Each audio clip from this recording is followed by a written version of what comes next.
this webinar, which is co-hosted by IANPHI and the World Health Organization on the Global Health Emergency Corps.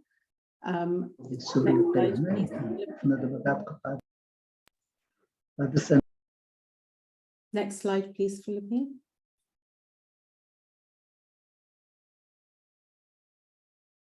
So the webinar is being recorded, and we will be sending out the recording link as well as the speaker slides after the webinar. I would kindly ask you to turn off your audio as well, so that you can hear the speakers properly. We are using the chat function for question and answers and any comments, and we highly encourage you throughout the whole recording, the whole webinar, if you could post your questions there. If we can't recognize you because of the handle on your chat, if you could just add your name so that we know who is posing the questions. So today we are, with us, we have Duncan Selby, who is the president of IANPHI, who will kickstart the webinar, followed by Scott Pendergast, who's the Director of Strategic Planning and Partnerships in the Health Emergency Programme at the World Health Organization, and Scott Dowell, the Deputy Director for Surveillance and Epidemiology at the Bill and Melinda Gates Foundation. So with that, I'm going to hand over to Duncan Selby. Duncan? Thank you, Sadaf. Thank you, everyone, for joining today. It's very much appreciated. And the whole point to this webinar is to share information about what is the Global Health Emergency Corps and why does it matter to us as national public health institutes. It's not a call to say, please, sign up and commit, but to learn about why it's going to matter that we get really involved in helping to develop the thinking. Because whilst national public health institutes are not the only answer to a better prepared world for the next pandemic and similar global crises, we are an indispensable, inseparable part of that solution. And so the voices, the experience and expertise of national public health institutes is going to be really important to getting this right. We all know why it matters so much. We all know what went really well, but also what we could have done so much better during COVID. Largely, it's about being better connected with each other, knowing what we're all capable of and how we need to support each other, how we work together in a very much country contextual way. There's not one way of doing this, but there are certain principles that we want the whole world to be capable of, or to be working together with others to be capable of. And we'll be talking about those in the course of the next 90 minutes or so.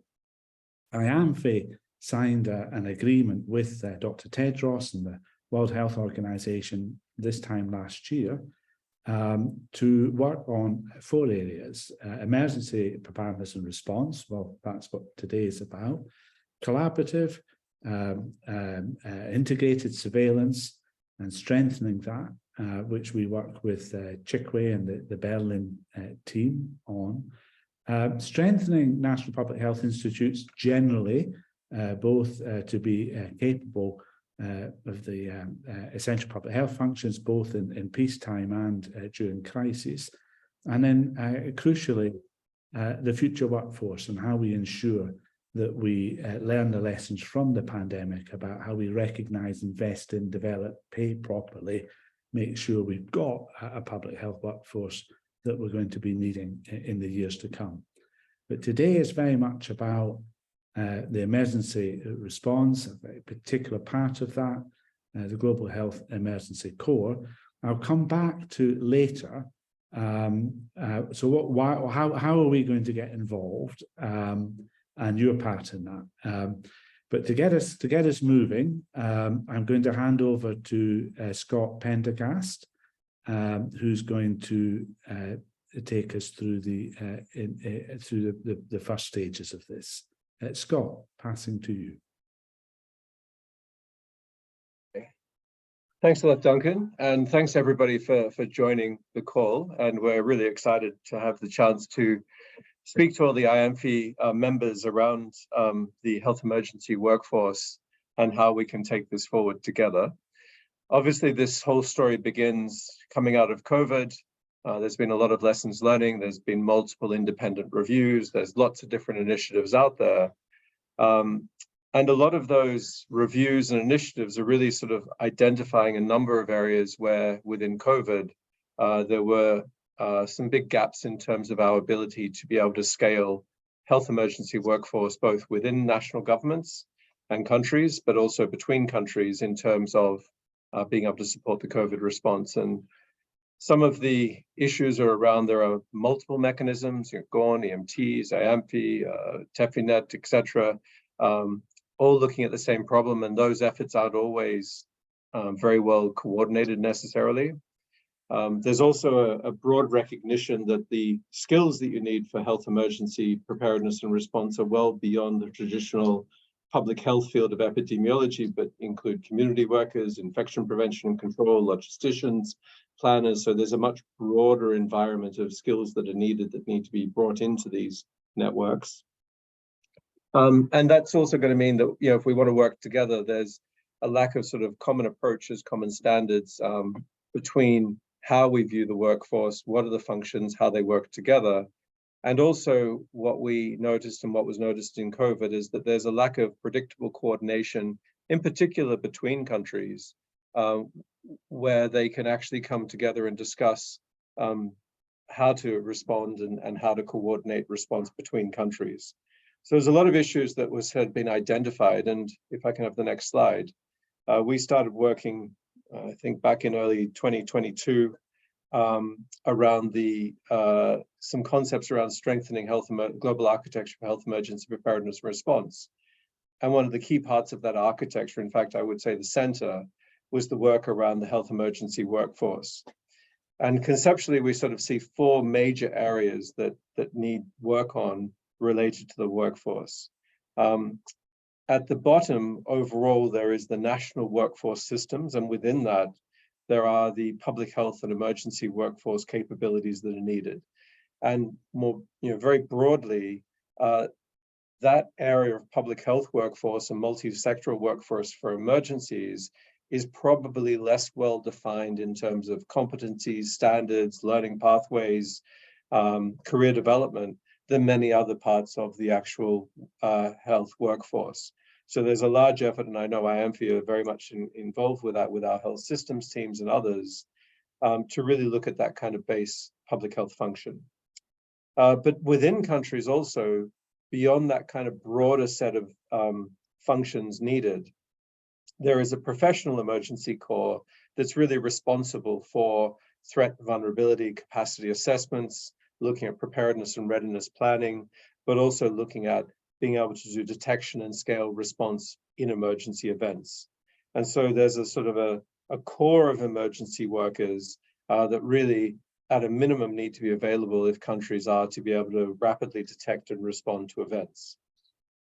But beyond that also, beyond the national surge deployment and national emergency workforce, there's increasingly a need to be able to deploy between countries at a regional level, in surrounding countries at a global level.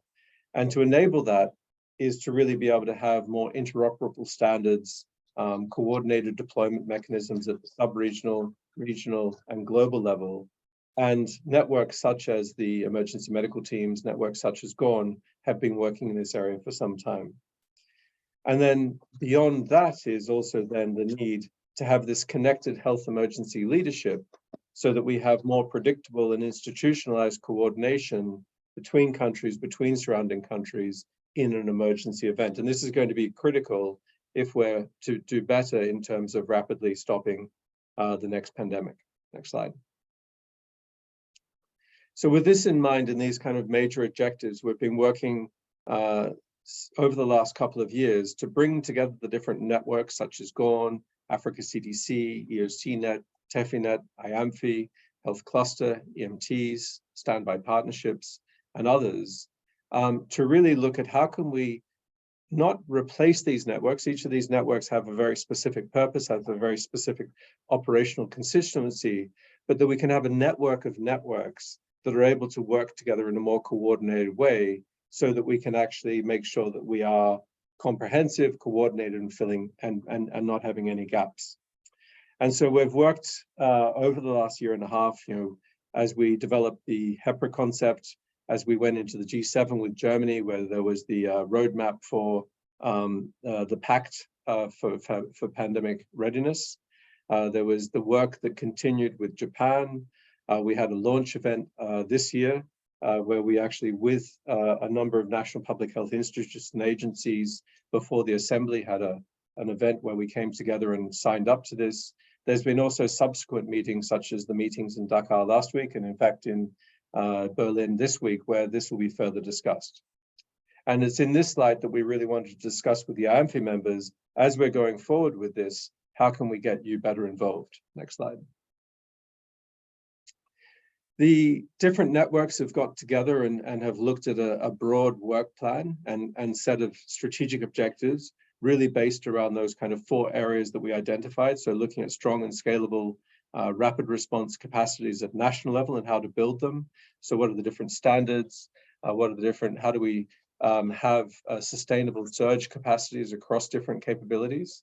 The second area is looking at high quality, interoperable and coordinated surge capacities at the regional and global level. So this is looking at the interoperability and training together and deploying together in events. And then the third big area is looking at the strategic, global and regional level coordination, and in particular looking at bringing key national health emergency leaders, which are responsible for national response, together in a more consistent, predictable way, both in preparedness as well as in response.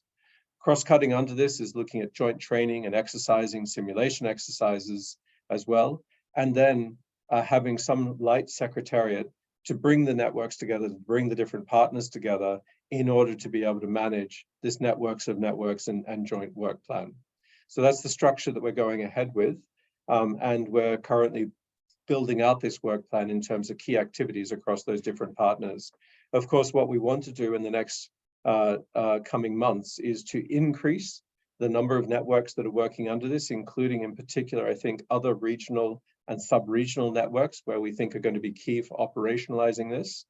But at the same time, also what we want to do is begin to bring on countries into this mechanism and see how we can work with countries to start to get a consistent set of activities along these 3 objectives. Next slide. And with that, I will pass to Scott Dowd to go through the value proposition. Thanks, Scott. What is the value of the Global Health Emergency Corps for national public health institutes and their leaders? I want to give you a perspective from my own self. I worked at a national public health institute for 20 years, the US NPHI, CDC, largely working on outbreaks, epidemics, and pandemics. And I worked with many of you on working on transnational outbreaks and epidemics. I went to the Gates Foundation about 10 years ago and have spent the last couple of years working with Valerie Bimo, who you'll hear from later in the webinar, on the Global Health Emergency Corps. And Valerie and I have done a lot of listening to many of you and many others over the last 18 months or so, and have worked with Scott and the team here at WHO Geneva to further shape it to where it's gotten today. And so we've thought deeply about it. One of the conclusions that we've come to is that this can't really be developed and finalized in Geneva or Seattle, and that it needs you. It needs engagement by leaders of national public health institutes to get it to a final form, which is why we're so interested in what will come across in the chat today and the opportunities to talk with you further.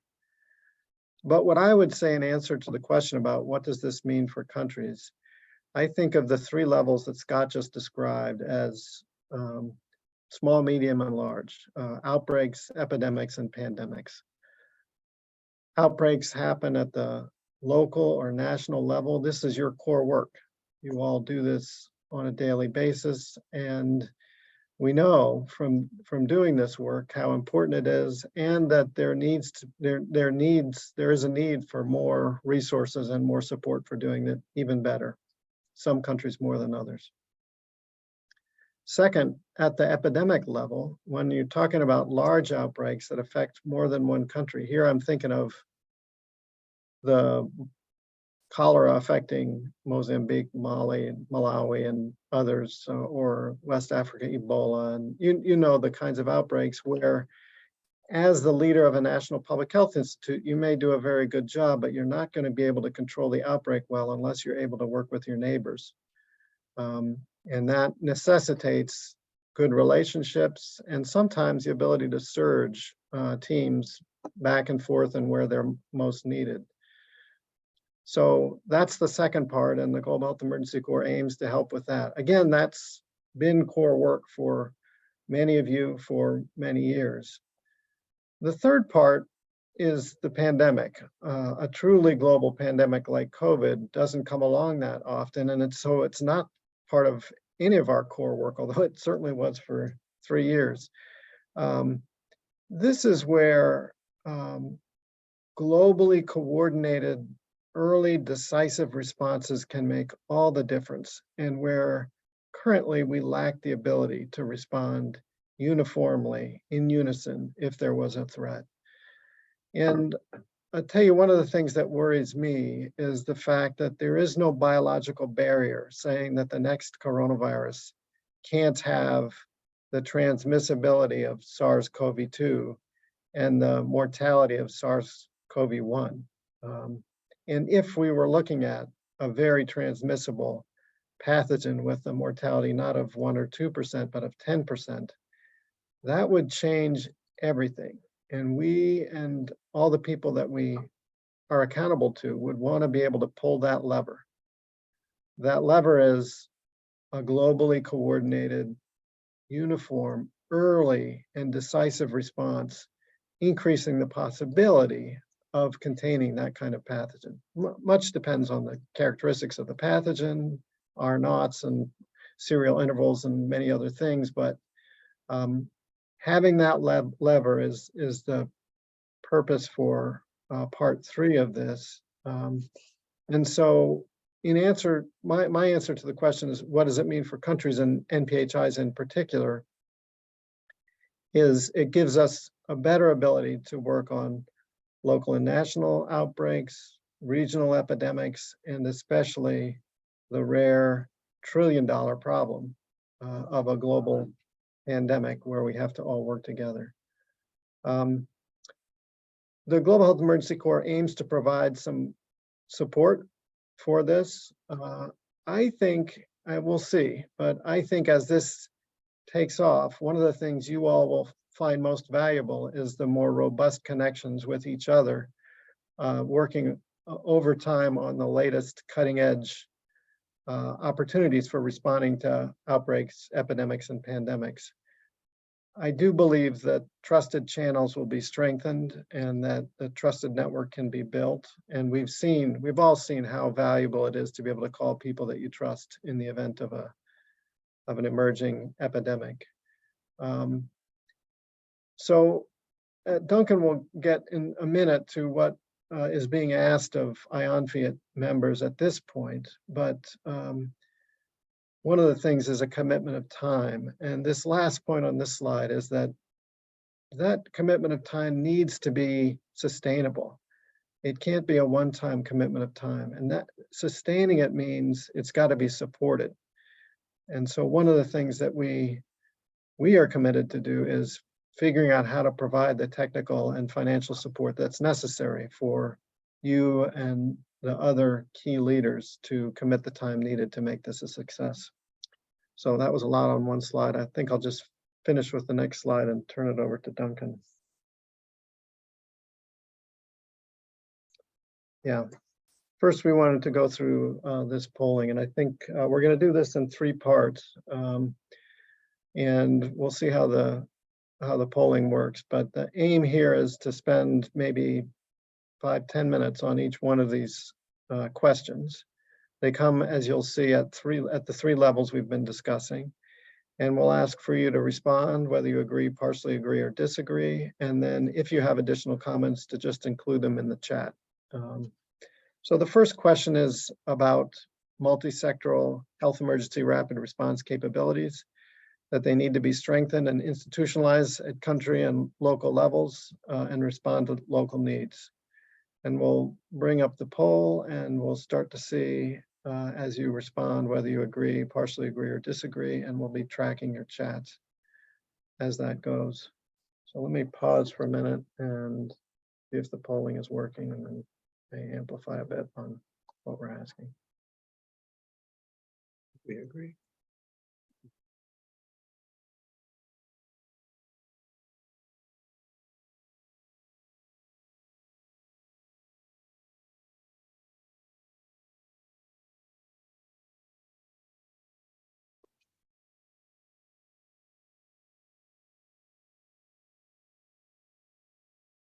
How are we doing, Philippine, with the responses? Are they coming in? Yes, for the moment, we have 62% of the participants who have answered the question. Okay, so we'll give a few 30 seconds, I think, more. If anybody's having a problem with the pop-up box, then just let me know in the chat. And we may not be able to see the chat as it's coming. I'm not seeing any questions coming in on the chat. Maybe I'm on the wrong chat. So if you've got any questions, like, or comments about the question, just put them in the chat and then we can open up a discussion.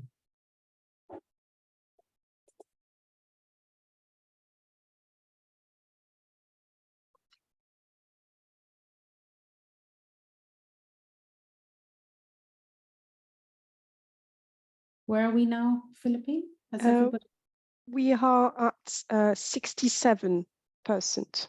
Okay. Okay, so most people have responded. Can we see the answers and any comments in the chat? I can't see any comments in the chat, but perhaps we should have a look at. Yes, one Hajar has said there is a need for more precision.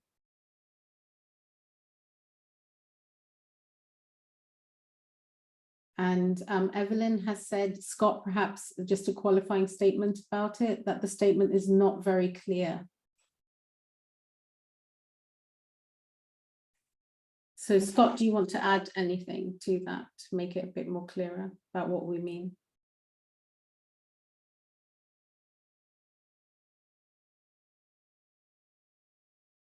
Oh, we're on mute. Yeah, I think to me the results are speaking for themselves. Basically, this seems to be one that is reaching broad agreement. This has to do with strengthening rapid response capacities at the local and national level, and the importance of those being institutionalized and responsive to local needs. So, as I had said earlier, I think this is the core work of many of the people on the call, so I'm not greatly surprised that there's broad agreement with this. I wonder if Valerie or Sadaf or Duncan want to jump in on any clarifications to the question that we put up. It's Yes, thank you, Scott. This is Valerie. I think one of the pieces, of course, we have the rapid response capacity, but I will ask the different leaders on the NPH to see how do you strengthen and institutionalize it. A lot of the time in the country, we see constant training going on, a lot of response team, different organizations making response team. But sometimes when there's a crisis, we have difficulty finding who is trained, how it is. How do you make that as a system strengthen and they institutionalize it? And how do you integrate all the other partners that are doing training? I think that is the piece that for this one is about institutionalization. That is key.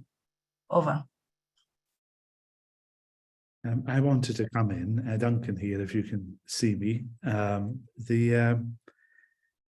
I'll come on to this again later, but the whole ask here, or the point of the beginning of this discussion, is precisely to get clearer and to understand what would be what would work in explaining this. So if I take England and the COVID inquiry that we are going through at the moment, when with the benefit of time and looking at just how complicated the arrangements were, it was a surprise that we managed to respond at all. And so one of the things that we know we need to work through is how to be clearer and to simplify, so that when we're speaking about these terms, we're all speaking about the same thing, and that we can understand each other better. So when we get onto this later, this is exactly the sort of comment that we want to be working on. Thank you. And if I could just add to that, for me, it's about those clear roles, responsibilities, accountability structures and governance structures that we need to have within emergency rapid response systems. And, we're talking about developing these networks of networks, but it's also about the connected systems within countries as well, across different sectors that contribute to rapid response, whether that's a health sector or non-health sector partner. So I think that's quite important.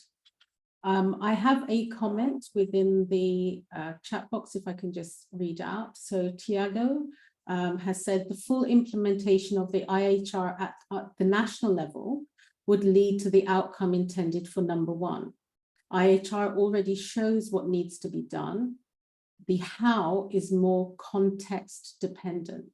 And I think that's quite a good comment. And Scott Pendergast, do you want to take that comment and just respond to it?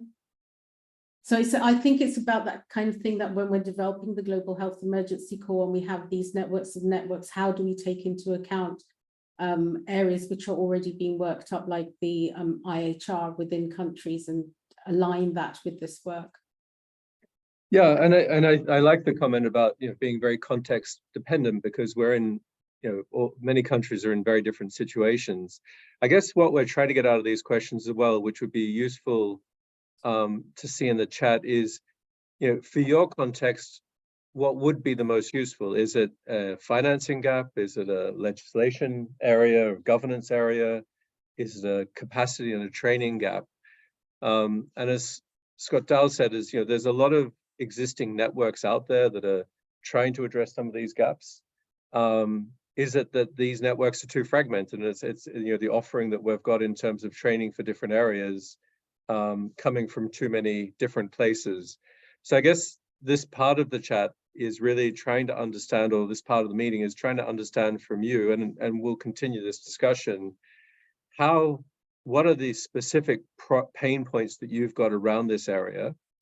And then how could the GHEC start to work with the network partners and also financiers to start to address those problems? So what we're trying to do is open up a sort of a dialogue, and this is just the very, very beginning of that, to understand how we could be better, what kind of needs that you have. From my perspective, certainly IHR covers a lot of this. I would say that IHR is only now evolving into a lot of the other areas that need to be covered, the multi-sectoral areas. IHR very much focuses on the surveillance area. It focuses on rapid response teams, but as we've seen, there's a much broadening of the different sectoral needs, including communities, including clinical care, regulatory on the access to countermeasures, as we've seen, and trying to bring clinical trials through. So I think IHR definitely does point the way forward. But also I would say that we need to sort of begin to expand beyond that. I think one of the other things that we've seen is that in the National Action Plans for Health Security, which are based off IHR, there's a lot of areas that have been identified, but there is a massive lack of financing especially at the national level, to fill those gaps. And what we're trying to do is bridge the gap between the need, as expressed through the assessments and things, with things like the pandemic fund and other financing sources, to really try to get the financing in particular into this area and workforce. Over.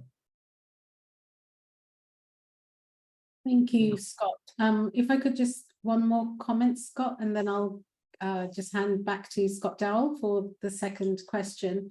So Jean-Claude has put a comment about, and I think it's a question as well, around what the Global Health Emergency Corps includes. So we're talking about surge, we're talking about rapid response.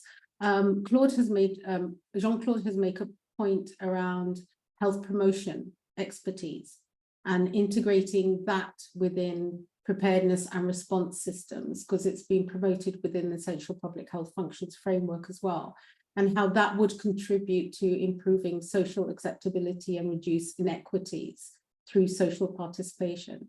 And we also, I think, I don't know whether Valerie wants to answer this or you want to, but in the meeting in Dakar, there was also a lot of conversation around community engagement.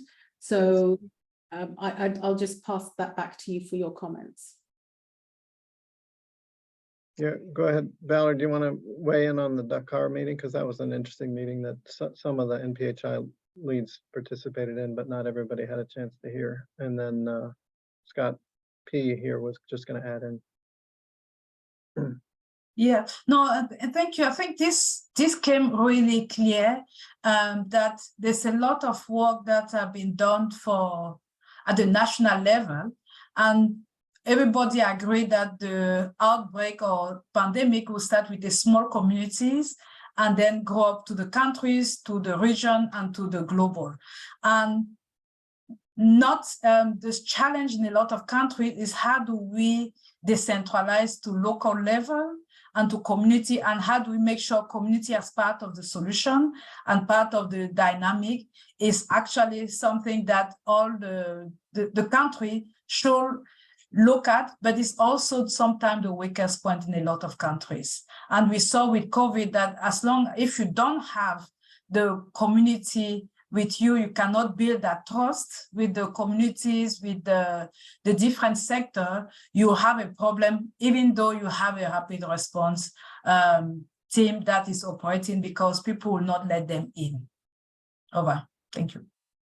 Just taking on from Valerie, I mean, certainly that's one of the big lessons that have come out of a lot of these reviews in COVID, what Valerie's saying around this area of community protection, community engagement being absolutely critical. And as we're looking at sort of global architecture for health emergency preparedness or response, we've really emphasized an area, one of the 5 big areas around community protection, which is really looking at the whole area of community engagement, risk communication, infodemic management, but also, as was mentioned in the chat, around scaling population and environmental interventions such as vaccination, vector control, WASH, prevention of zoonotic spillover, and then the implementation of the risk-based public health and social measures, including mass gatherings, travel, trade, etc. And then beyond that, actually, one of the areas that we've been working with the World Bank and UNICEF and others is beyond the public health response, looking at the broader multi-sectoral action around social and economic protection, so as that people can actually participate in the public health response. People can't participate if they're not able to feed their family or if they don't have the proper social protection measures in place. So we see this as, you know, one of those capacity building areas of the workforce that really need to be strengthened beyond the traditional surveillance kind of areas. So we've been working, with many different groups, including UNICEF, IFRC, and others around starting to develop the curriculum and training modules in these areas. So I completely agree with the comment. Over. Maybe back to Scott D. No, that's terrific. And I think we're starting to see the comments in the chat coming through and enriching the discussion. We had puzzled a bit over how to get a good discussion with more than 60 people on the webinar, and settled on this idea. You'll be noticing that as you see the questions are relatively easy to answer yes, no, and that'll give us some sense of whether there's general broad alignment with these statements. But I think more importantly is the stuff that enriches it by putting it in the chat. So I'm going to move us to the second area. This is the area of regional epidemics. And the statement is there's a need for more interoperable approach to surge capacity at the regional and global levels to ensure a better coordinated support to countries. So we'll give a minute again, as we did before, for people to say agree, partially agree, or disagree. And then especially if you partially agree or disagree, please put some explanations in the chat. And even if you agree, it would be good to amplify on this, that what are needed on this issue around responding regionally and interoperable surge capacity. And what would be most useful to you in the chat, or what are some of the key barriers and pain points with the current systems? So we could do a couple of minutes.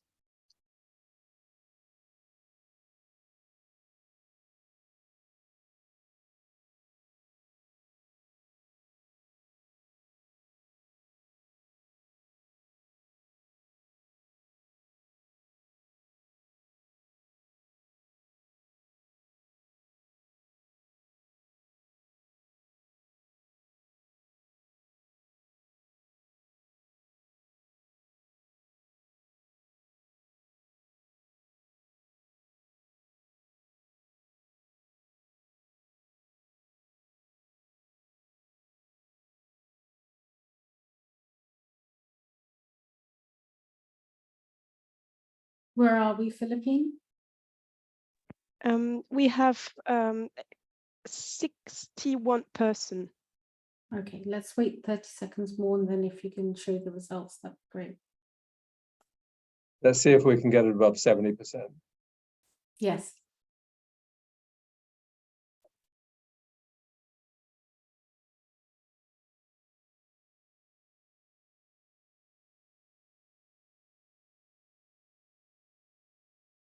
And I know we have folks out there who have a lot of experience with interoperable surge capacity working, whether it's working with GORN or the emergency medical teams or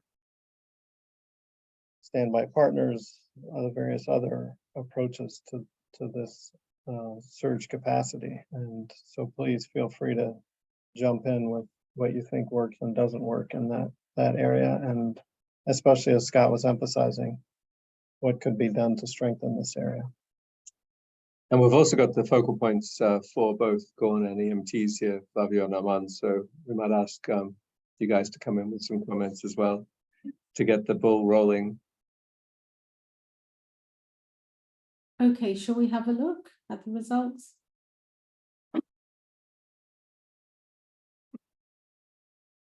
Okay, so we've got some partially agree here as well, 17%. That's interesting. And 83% are in agreement. And I can see Jean-Claude has said, as said previously, context is also important to consider for this question. We've got some other comments coming in. Ashley, a major barrier we've noted include addressing the legal frameworks and or mandates that govern the different programs to facilitate interoperability across workforce, procurement, data, etc. If we just take that point, is there any comments in response to that? Maybe Flavio and Armand. Maybe Flavio, do you want to come in? Thanks. I think that Sorry.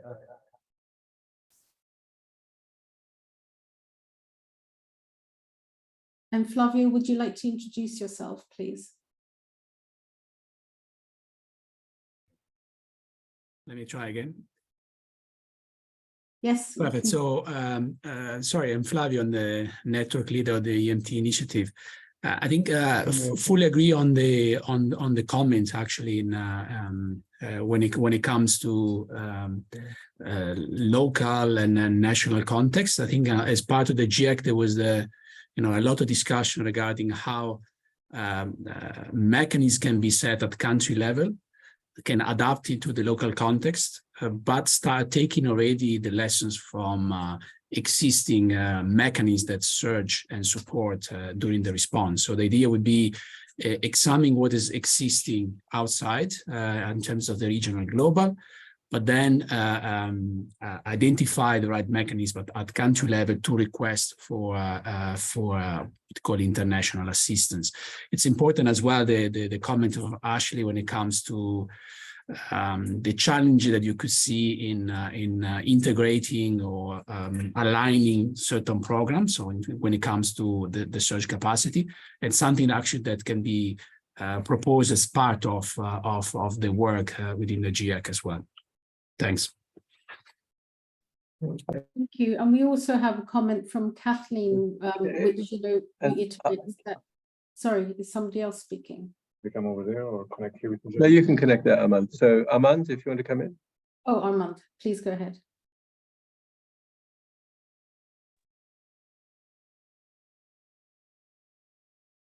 Thanks.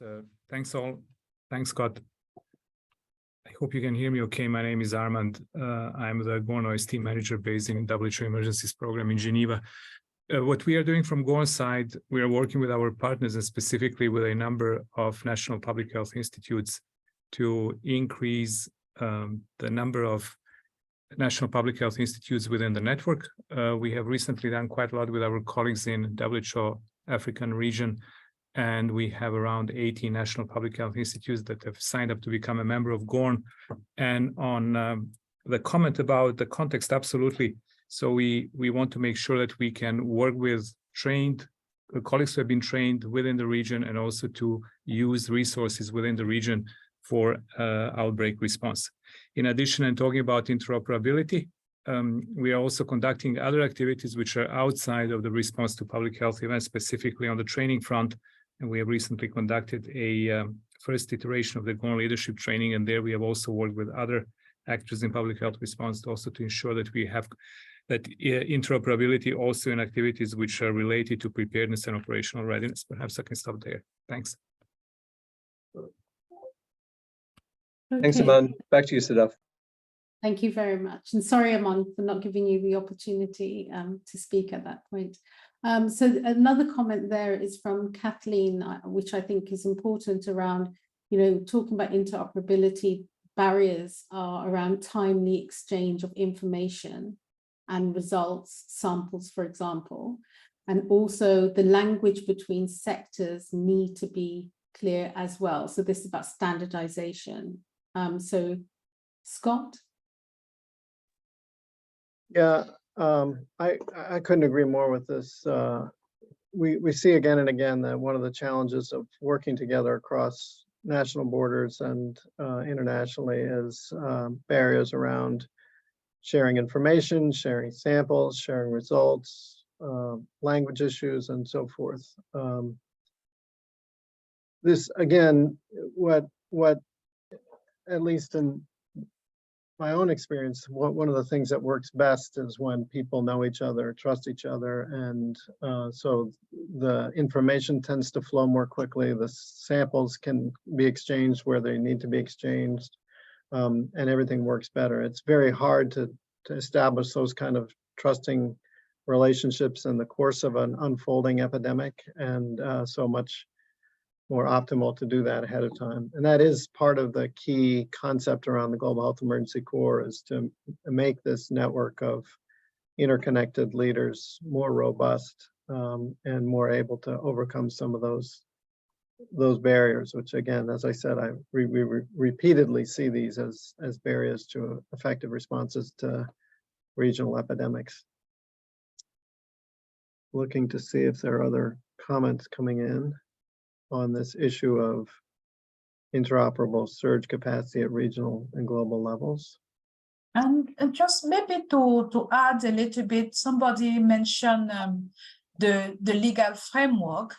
And one of the things that we expect countries to take ownership, as the GOA, the EMT, is including the country, is supposed to support the country, but the countries have to work at creating the legal framework, but it's also expecting the regional institution to play that role to ensure that there's that coordination, because I've seen in my own experience, sometimes at countries, how confusing can be to have multiple actors sending multiple skills and sometimes competing teams. Then I think the regional entities, Africa CDC, the Gulf CDC, the different WHO regional organization will play a critical role in looking at that interoperability with the GOAN, the network, the EMT, to ensure that there's a little bit more alignment and clarity between the different networks. Over. And I think that also connects to the point that Jean-Claude made around country context as well, that the interoperability, interoperable approach at the region and global level, even if it's better coordinated, needs to still work within country context or aligned with country context understanding.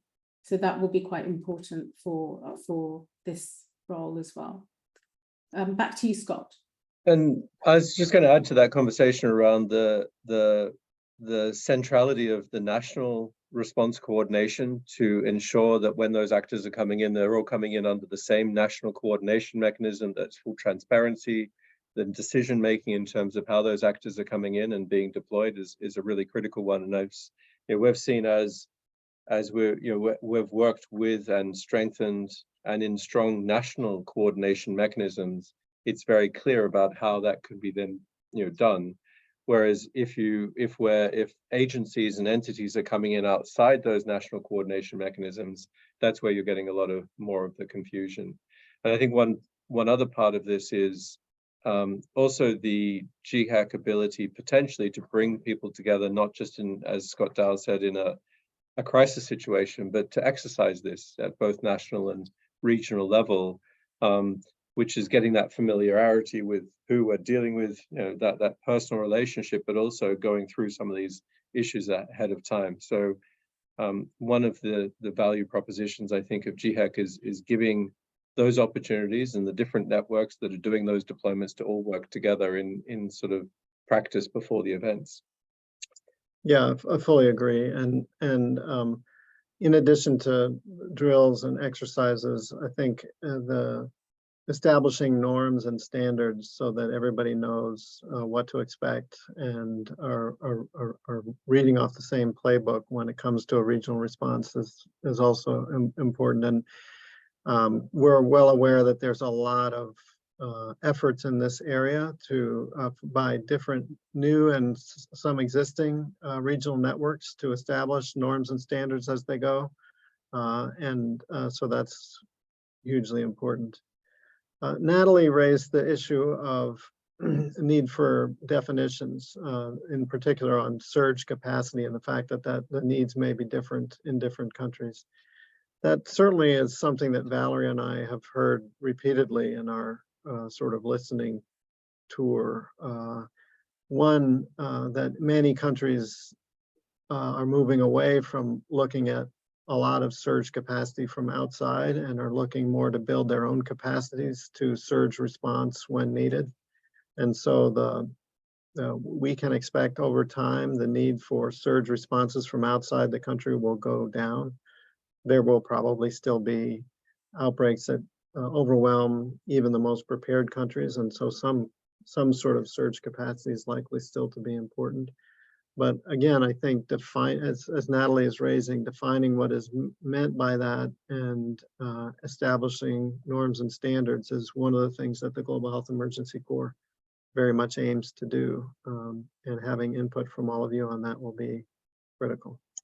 Maybe I can pick up Lotha's and Kathleen's point around the IHR review that's been going on, and certainly all of the work that we're doing in this area, but all of the areas around strengthening global health emergency preparedness and response is very much aligned with what's happening in the INB negotiations for the pandemic accord, is very much aligned with the working group for IHR and the amendments to the IHR, as well as what the teams are doing in terms of continuing to work on IHR. So we're actually often called in to meet with member states and those bureaus that are running those processes to share information to understand where they're landing. So as the texts and the amendments and the accord texts are coming out, we'll be very much aligning the idea of the Global Health Emergency Corps around that. So this is still very much in process of being developed, but also it needs to be informed by members and people that are going to use it. And that's really what this engagement with IANPHI is all about. Okay, great. Sadaf, I think we've gone a little bit over the time I was planning to allot for this, but I think everybody's getting warmed up to using the chat and engaging robustly. So we'll move on to the third question. This is the question about the, well, I'll just read it to start with and then explain. A global network of national and regional, a global network of national and regional leaders can better coordinate decisive early responses and increase the probability to stop the next pandemic. Please choose agree, partially agree, or disagree. And as we've been doing, please jump in on the chat and amplify or explain what you were saying, or ask questions if you don't understand. This was the focused on that, the newest part that we were discussing earlier, the network of the top leaders connected to the decision makers in countries all over the world who would be more likely to help promote an early, decisive, and coordinated response to the next pandemic threat. A lot has to go right for that to work, and this is a part of the global architecture that has not existed to date. So different than questions 1 and 2, we're really on new ground here. So whilst we're waiting for everybody to respond, we already have some comments in the chat box, Scott, that you might want to take. Bjorn has said that not the leaders per se, but the organizations they lead. And the trust between these organizations and their leaders is important. Yeah, that's a really important comment that I hope we can follow up on, because we've been back and forth on this. Clearly, there are institutions that need to be part of this network, and the heads of those institutions, or the head of the institution responsible for transnational threats, would be an obvious participant here. We do also recognize that in COVID, in many cases, the decisions about whether to close borders, whether to impose a mask mandate, whether to launch a vaccination campaign, these were decisions made often at the head of state level. And those heads of state are not going to be part of the Global Health Emergency Corps, but we hope that they will call members of the Global Health Emergency Corps to say, do I have to close the borders? What do we think of this thing? And that's the question we've been back and forth on. Who do they have on their mobile phones? Is it always the head of the National Public Health Institute? Probably it is often. Sometimes it may be the head of another institution. Clearly, it's going to vary country by country. So a lot to be sorted out here. And again, sort of reinforces the point we were making earlier about the need to engage with you all to better understand these contexts at the country level. So Tiago has said, oh, well, I'll just read the comment, then we can see the poll. But Tiago said, partially agree as long as there is clear, sorry, beg your pardon, there is clear linkage with local authorities where the outbreaks start. So this again goes back to the second point as well about the community level engagement, but here it's about organizations. Right. We're seeing the results of the poll here, which I find fascinating. Yes. So this is great. This is a robust, some agree, some partially agree, and well, almost nobody disagrees altogether, but I take the partially agrees as exactly what we're hoping for. We'd like to discuss further is another way of, I think, saying that, which is precisely what we hope for. I haven't been scanning all of the comments. I saw a number of ones that I would want to follow up on, but others who've been scanning the comments, Scott, you want Well, to? maybe just coming, because I think, well, firstly, thanks now for really coming in with the messages. And I guess this is a bit of a new format for us and for you. And I'm really starting to enjoy this kind of interactivity. And maybe we should hold them again, Siddharth, and sort of with more of these questions as people are getting used to it, it'd be great.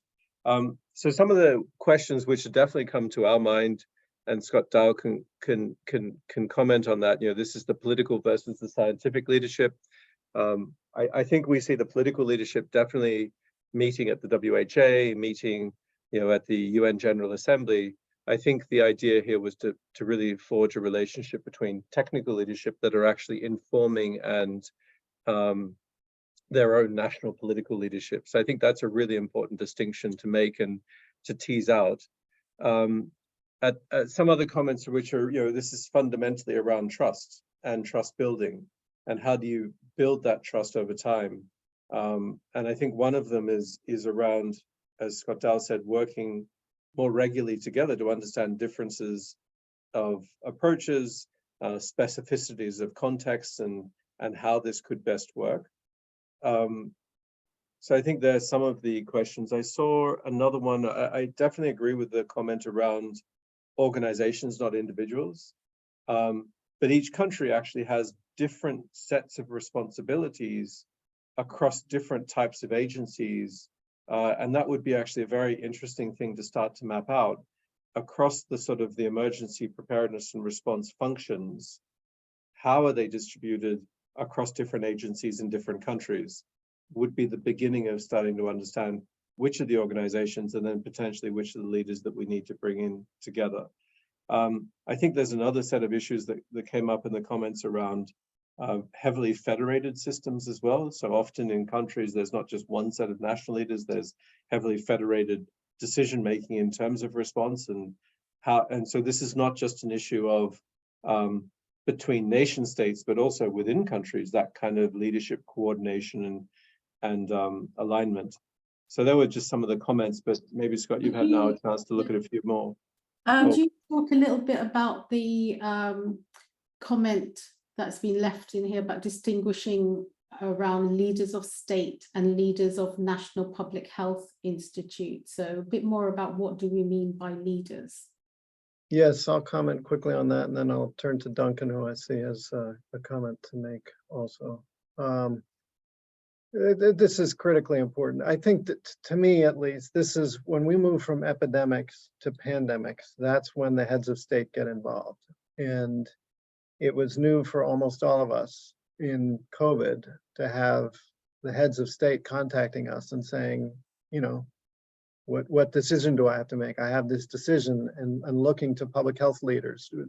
I think it's fair to say that for many public health leaders, they weren't used to being contacted by heads of state on a regular basis and being asked these questions. So yeah, to me, the chat highlights this issue that both, in the event of a $1 trillion problem, a pandemic that both takes 20 million lives and devastates economies, heads of states are inevitably going to be involved.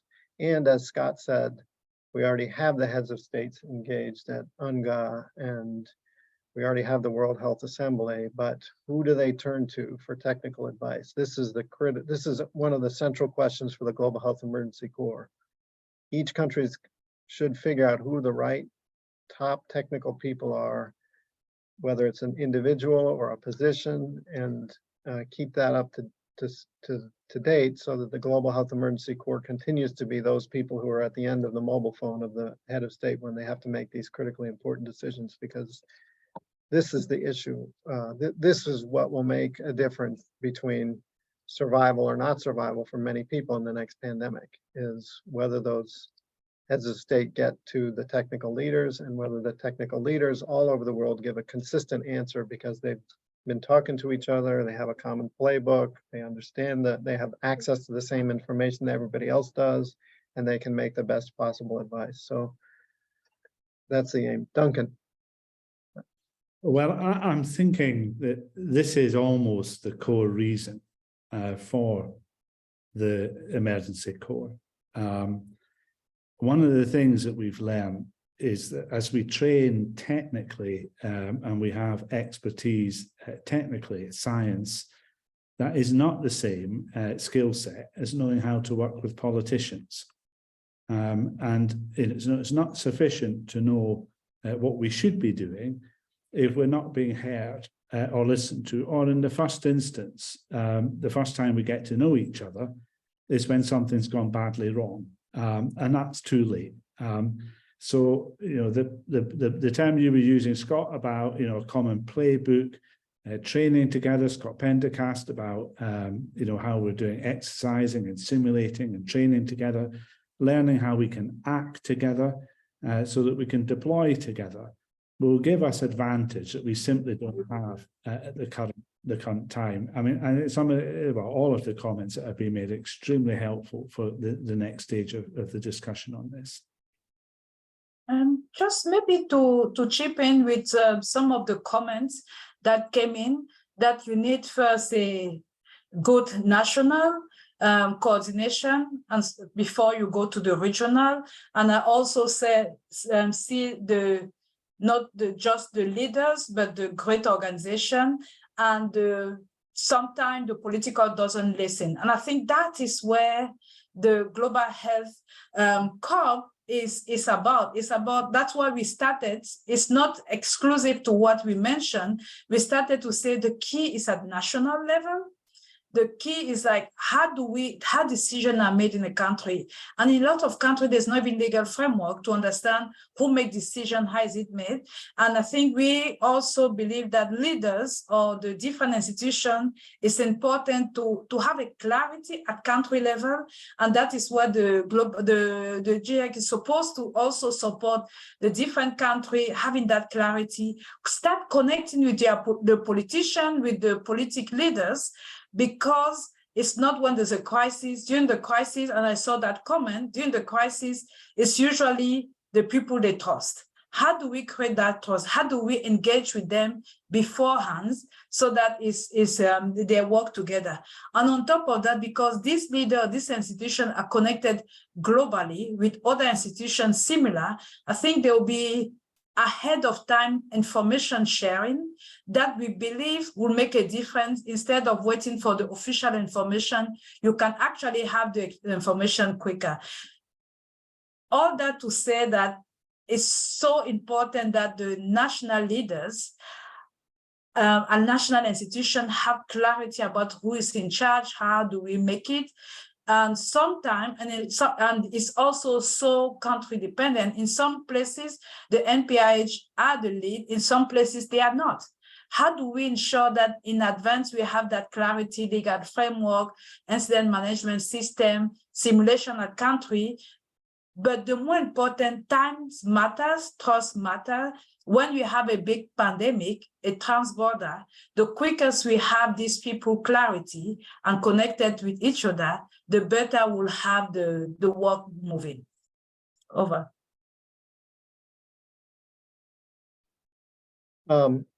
Well, we've been trying to read the chat as fast as we can and listen to input from Valerie. I see Natalie has her hand up.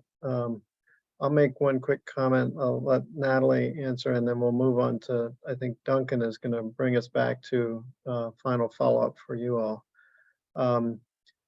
The last several comments, Lothar and others focused in on this issue of leaders. Who are the right leaders? Is it the political level? Is it the technical level? Is it a government? Is it an NGO? And how do you make that robust? These are precisely the questions that have to be answered for the Global Health Emergency Corps to be stood up in a robust way. And so I couldn't be more happy to see that that's coming out in this discussion, because that's exactly what needs to be figured out. I think, Natalie, did you want to add something verbally, or do you want to just put it in the chat? Yeah, thanks, Scott. I talk faster than I type. I think I have two comments. I think the network theory dictates that if you want to have a network of networks, you have to have strong bridge connectors within that network.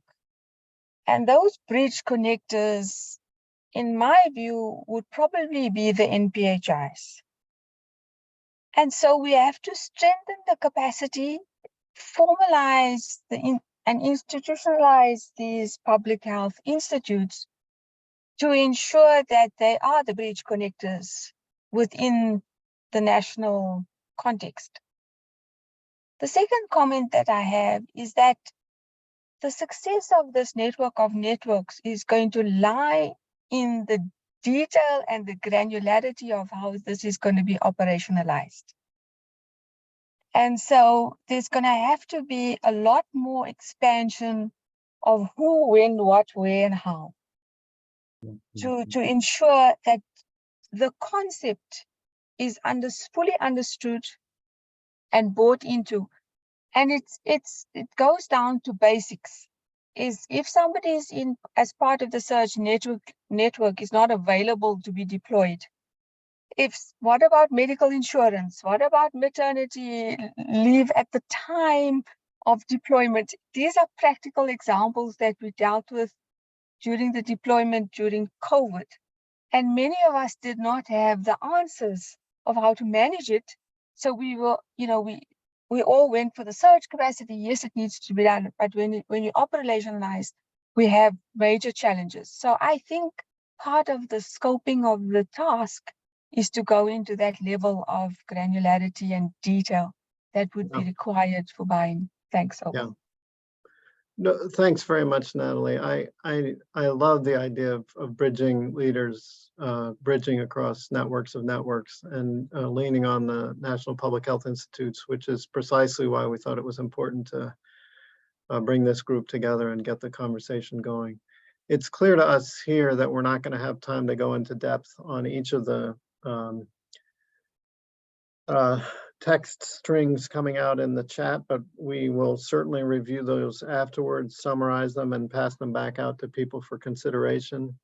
I want to move to the next and last phase of this discussion, which I think Duncan is going to lead us. But to me, this, Duncan, is handing off to you and exactly what you wanted, which is who will work with us going forward.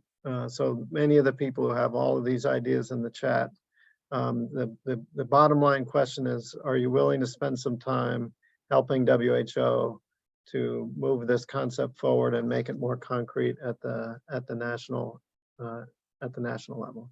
But over to you, Duncan. Thank you, Scott. You've just done it for me, Scott. Can I first say that Natalie, you led us into this part beautifully. Big hello. The role of National Public Health Institutes, I said at the outset with genuine humility that the National Public Health Institutes are not the answer to everything, but they are definitely part of that answer. And where they exist, we want to strengthen, and where they don't yet exist, we want to develop. And it's all country contextual, so it entirely depends on what is right. And as Scott Pendergast said earlier, there's a lot of great work that's going on between IANPHI and the WHO in many areas, but this specifically on the essential public health functions within which this falls, and how do you operationalize these in a highly practical way. And this whole area of emergency response, being better prepared next time round, is a big part of that. Much of the comments in the chat box have all been about people and relationships and trust and how we build that. So they ask, and this again is an initial conversation. It's the first of many. Is how we want the voice of National Public Health Institutes to be really present and heard and informing of this next stage. There is a lot of good work that's already been done, but it is ready for the real granularity again that Natalie you were talking about. Amongst many of the contributions of National Public Health Institutes is convening power. And about within their countries, but also with those that they most commonly work with across borders. As IANPHI, we have all of the regional networks in membership, and there's many opportunities to draw on what people we need in getting to get this right from experience at country and at regional level. So what you have here, Scott Dow, you said it, is that we're looking for people to commit time to get involved in this next stage of the development. This is not asking you to say, we will sign up, we will commit. Obviously, that's what we're looking for in time. But at this stage, it's about saying, we'll get involved in sharing our experience, addressing a number of the questions raised today and many others that will come. And we'll put the time in to get this right. Again, many have made the comment about the interconnected relationships at country and wider level, and national public health institutes are perfectly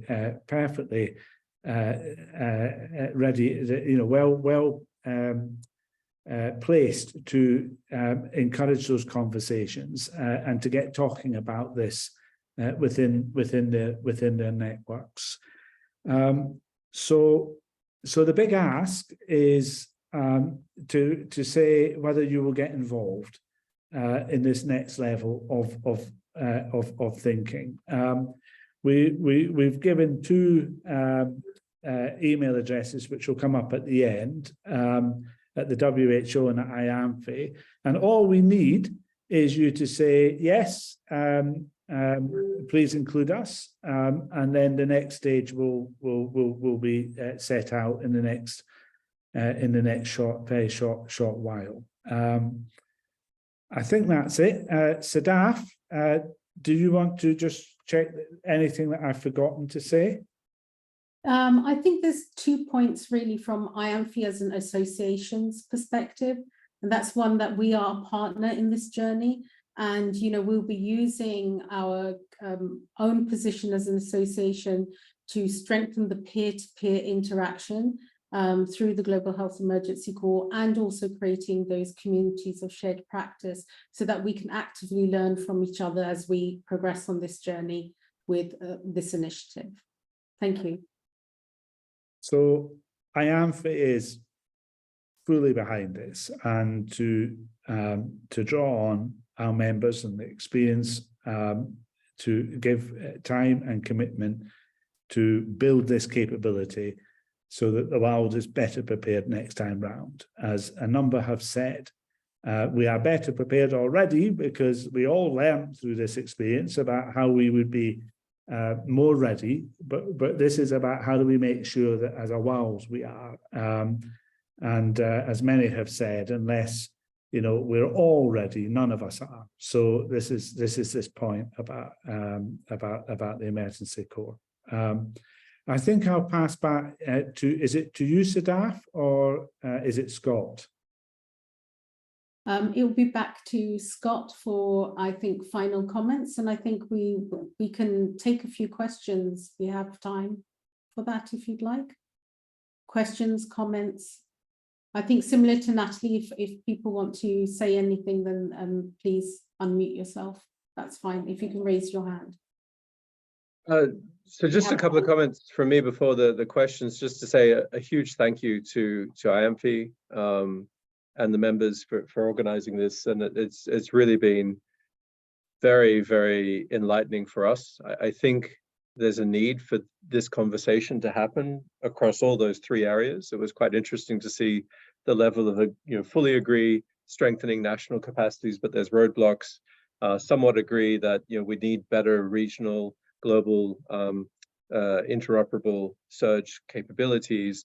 And we definitely need something around the leadership, but what that looks like, who's involved, how that happens, is still a big conversation we need to have. So, but I think all of it says the more we talk together, the more we practice together, the more we sort these things out, the better prepared we're going to be.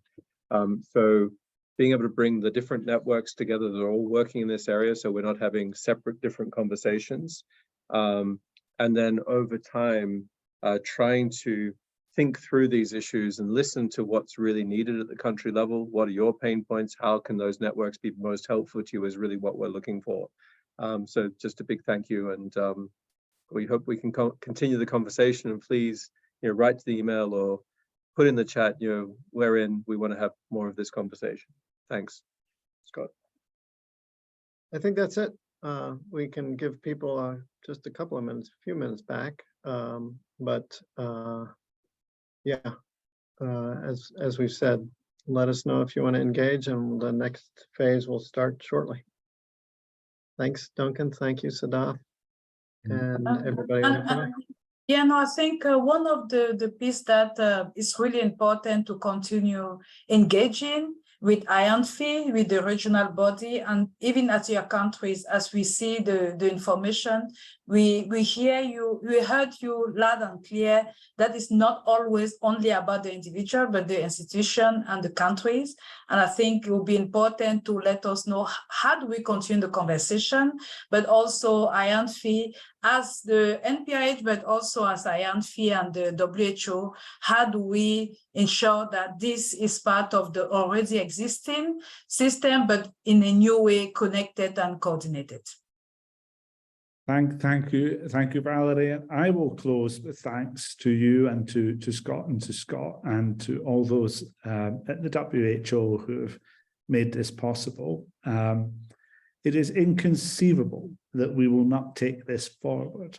We need to agree how to best take it forward, but not whether we take it forward. Taking this forward it's incumbent on us to find ways of supporting and strengthening our national, our regional, and our global response. And this is an initiative that will, in large part, secure that. So thank you, everyone, for joining. And as Scott Dowell just summarised it, we will be in touch for about what happens next. Please do.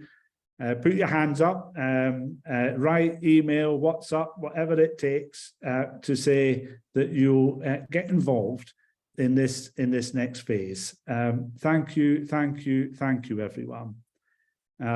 Good morning, good afternoon, and good night. Thank you. Thanks. Bye. All right.